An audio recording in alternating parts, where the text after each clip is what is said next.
नमस्कार मित्रांनो, शेतकरी ब्लॉगमध्ये आपलं स्वागत आहे. तर मित्रांनो, पाहू शकतो मी आपण आलो शेतामध्ये. तर आपण पाहायला आलो तो मका कसं काय. तर मका पाहायला आलो मित्रांनो. आणि मका पाहू शकतो मका अशा पद्धतीने पूर्ण सुकून गेले मका. म्हणजे आता फक्त मकाचं जे आहे ते फक्त हे पाला येतेच फक्त हिरवा आहे आणि बाकीचं सगळं सुकले गेले मित्रांनो. आणि आपलं पिल्लू पण आलेलं आहे पाहायला पाहू शकतो तुम्ही.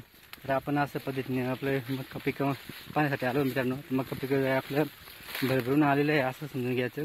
आणि फक्त आपल्याला वेळ आहे ते वेळ म्हणजे असे आहे की फक्त ऊन तापला म्हणजे आपलं मका कापायला सुरुवात होईल. परत आपलं 15 ते 20 दिवसांनी आपलं ते काम सुरू होईल मित्रांनो. कारण की मका पूर्णपणे सुकून गेलेला आहे.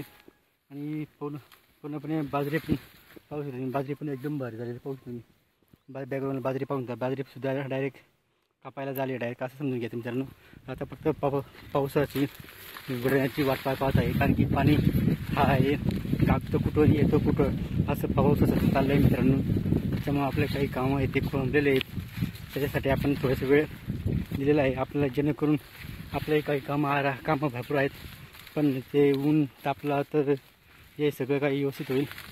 कारण की पाणी असं अचानक येतो तर डायरेक्ट धोधो पाणी येतो आणि पूर्णपणे आपल्या कामाचं ते काम बंद पडून जातं. म्हणून आपण काही दिवसांनी आपण घरी जातो. आणि आता आपण आलो शेतात काम करण्यासाठी मित्रांनो.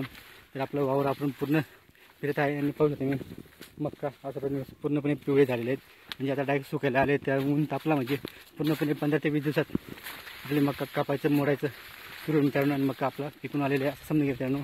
कारण की मक्का हा खूप छान झालेला आहे. आणि आमचं शेतात तुम्ही पाहू शकता आमच्या पिल्लूला पण घेऊन आलो पाहायला. इकडे इकडे इकडे इकडे इकडे पाहू शकता आमच्या लेकरं पण आलेले शेतामध्ये मका पाहण्यासाठी मित्रांनो. आणि आम्ही पण आलेलो आहे आणि शेतात पूर्ण फिरलो आणि मका पाहू शकतो मी कशाच्या पद्धतीने झाले मित्रांनो.